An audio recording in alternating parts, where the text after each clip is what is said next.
প্রথম আলো সাংবাদিক রুজিনা ইসলামরে আটকাইয়া রাখিয়া অসম্মান করার প্রতিবাদ আর তান উপরে থাকি মামলা তোলার দাবি জানাইছেন সিলেটের ফটো সাংবাদিক হলে শুক্রবার বিয়ালে সিলেট কেন্দ্রীয় শহীদ মিনারের সামনে বাংলাদেশের ফটো জার্নালিস্ট অ্যাসোসিয়েশন সিলেট বিভাগীয় কমিটি এই কর্মসূচি পালন করছেন।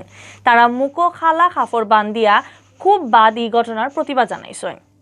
এই সময় বক্তা হলে কইছেন দুর্নীতি বড়া স্বাস্থ্য খাতর 2 নম্বরের বিরুদ্ধে সাংবাদিক রুজিনা ইসলামে কলম দর্শিলা করেও তান্ডে পরিকল্পনা করিয়া আটকাইয়া অসম্মান আর অ্যারেস্ট করা হয়েছে। এই মামলা জামিন দেওয়া গেলেও তান্ডে জামিন দেওয়া অন্যা এর লাগি দেশের সাংবাদিক সকল চিন্তাত পড়ে গেছেন। বক্তা হলে খুব জলদি সাংবাদিক রুজিনারে জেল থেকে সারা আর মামলা তোলার দাবি জানাইছেন। সংগঠনের সিলেট বিভাগীয় কমিটির সভাপতি শেখ আশরাফুল আলম নাসিরের সভাপতিত্বে আর সেক্রেটারি আসকার ইবনে আমিন লস্কর রাব্বির পরিচালনায় প্রতিবাদ কর্মসূচিত বক্তৃতা দিয়েছেন সাংবাদিক আব্দুর রশিদ, মোহাম্মদ রেনু, সামির মাহমুদ, আনিস রহমান, গুলজার আহমদ আর আরও সাংবাদিক নেতা হলে।